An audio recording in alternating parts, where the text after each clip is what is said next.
Passons maintenant à quelques révisions sur les composants qui forment les circuits résistifs ou encore statiques. Alors le composant le plus basique évidemment de ces circuits est la résistance avec laquelle vous êtes tous familiers. Donc voilà le symbole de ce composant, représenté ici en convention récepteur. Donc notez ici le courant qui entre du côté plus. Et ensuite, donc mathématiquement, une résistance établit une relation linéaire entre courant et tension qu'on appelle loi d'Ohm. Donc dans le plan IV, maintenant, on peut soit représenter V en fonction de I. Dans ce cas, la constante de proportionnalité s'appelle la résistance et s'exprime en ohm. Soit on exprime I en fonction de V, et dans ce cas, la constante de proportionnalité G égale 1 sur R s'appelle la conductance et s'exprime en Siemens. Alors ensuite, vous devez vous rappeler que la puissance fournie à un composant en général, que je dénoterai P, s'écrit simplement comme le produit V fois I quand on adopte la convention récepteur pour le composant. Donc dans le cas d'une résistance, vous voyez que P est égal à soit RI carré, soit de manière équivalente GV carré, et donc cette puissance fournie à la résistance est toujours positive à tout instant. L'énergie maintenant fournie à la résistance entre les instants T1 et T2 est simplement l'intégrale de la puissance, et donc clairement cette énergie est aussi positive pour tout T1 et T2, et la résistance est un élément qu'on appelle passif. Et je reviendrai dans le prochain cours sur la définition exacte d'un élément passif. Alors du cours précédent, vous devez vous rappeler que si je mets des résistances en série, j'obtiens un composant linéaire dont la résistance est la somme des résistances individuelles. Si je les mets en parallèle, j'obtiens un composant linéaire dont la conductance maintenant est égale à la somme des conductances individuelles.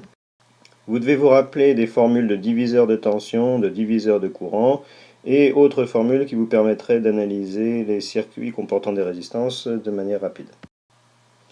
Enfin, je vous laisserai compléter ici le cas du court-circuit et du circuit ouvert qui correspondent à des résistances aux valeurs bien particulières.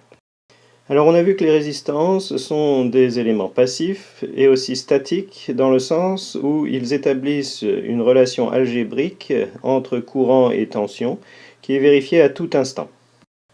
Alors pour les résistances, cette relation est même linéaire, c'est-à-dire qu'on a V moins RI est égal à 0 pour tout T, où V est la tension aux bornes de la résistance et I est le courant qui traverse la résistance. Maintenant, il y a d'autres composants à la fois statiques et passifs qui établissent une relation algébrique entre courant et tension, mais cette relation n'est pas nécessairement linéaire.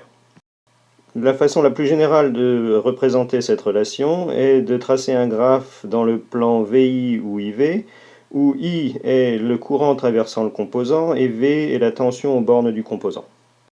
Ce graphe s'appelle la caractéristique courant-tension, et j'ai représenté ici quelques caractéristiques courant-tension de diodes qui sont des éléments non linéaires.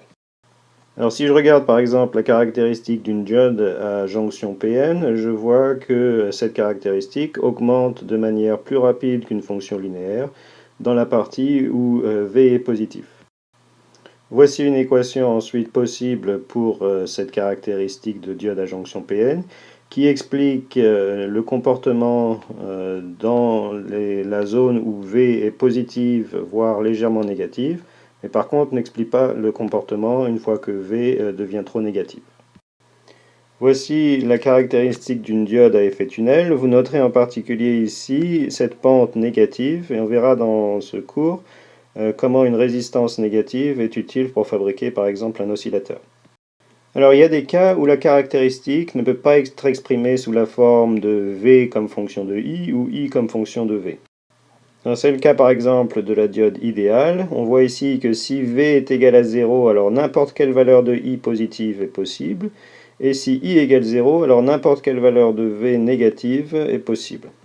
Notez ensuite que pour un composant statique, on peut reconnaître très rapidement s'il est passif en regardant sa caractéristique. Essentiellement par définition, notre composant statique sera passif si la puissance reçue P égale VI, encore une fois en convention récepteur, est positive pour tout temps.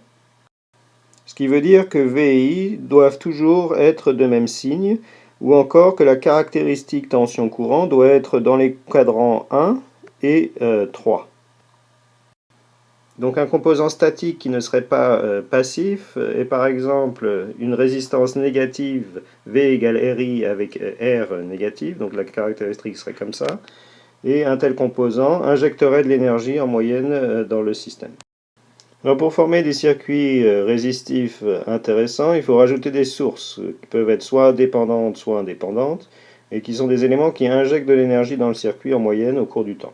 Donc vous devez vous rappeler du cours précédent qu'on a des sources idéales de tension. Okay, donc voici la caractéristique de ces sources. Elles fournissent une tension constante. On a des sources idéales de courant qui fournissent un courant constant, quelle que soit la tension. Et en plus de ça, on a des sources de tension ou de courant qui peuvent être contrôlées en tension ou bien en courant. Donc voici les abréviations que je serai peut-être amené à utiliser. Donc vous vous rappellerez, pour prendre un exemple, qu'une source de tension contrôlée en courant, donc STCC, fournit une tension proportionnelle à un courant spécifié quelque part ailleurs dans le circuit. Il se trouve d'ailleurs que de telles sources dépendantes sont facilement réalisables en utilisant les amplificateurs opérationnels qu'on va bientôt introduire.